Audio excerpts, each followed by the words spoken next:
Hello everybody, my name is Dorothee from Werkstatt für Historische Stickmuster. Today I want to talk about the symbols in the Vierlande Samplers. Samplers were used to practice, to collect, to memorize and to store patterns, types of stitches and alphabets, which were used to personalize bed linen, table linen and towels with the initials of the stitcher and to decorate clothing. It was nice when a girl embroidered a sampler that was as harmonious as possible.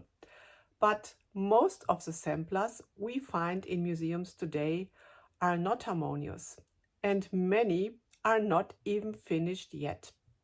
There are wonderful samplers that are perfectly composed. We all know them.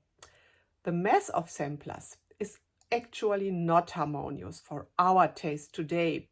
You can clearly tell that a young girl was practicing here. That is exactly what makes the samplers so touching.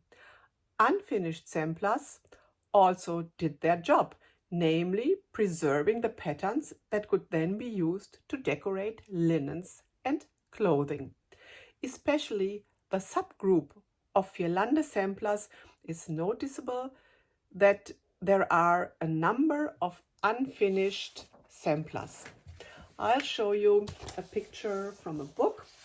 Here you see an unfinished Vierlande sampler. It's from the book Patterns and Motives by Anne Vanna, and only a quarter of a rosette were embroidered, and thus they served their purpose. The quarter only had to be mirrored to obtain a complete rosette. To keep the pattern, you only needed a quarter of a rosette. The rosette, the circle, is a universal symbol. You find several on our sampler HKVH, and this rosette symbolizes wholeness, perfection, infinity and eternity. The rosette on these samplers consists of shapes of flowers. You have here a flower in which small birds are sometimes integrated. Here you see the small birds surrounding the star. Sometimes the double-headed eagle can also be found as a motif within the rosette. We have the double-headed eagle here in the Tree of Life. You see here the double-headed eagle.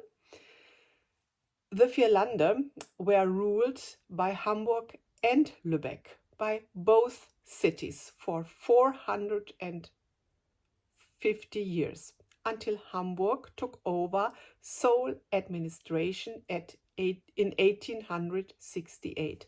The double-headed eagle is part of the Lübeck city arms. Next to the rosette, we have the rhombus.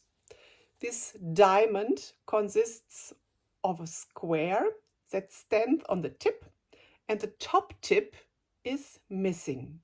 This diamond shape symbolizes the female creative principle, birth. This is a symbol of life and fertility. Folk art knows an infinite number of diamond representations. Where flowers grow out of the open tips, their life-giving symbolism is emphasized. If there is a crown over the open area, it symbolizes eternal life. And here we have birds over the open area. Birds included in the crown stand for transcendence, stand for the soul. At the same time, you can think this could be a heart. The fertile female diamond becomes the soulful heart when the upper tip of the diamond is bent downwards. Another symbol only discovered in closer inspection is the cross. It forms the axis of a number of rosettes. Here you see a cross.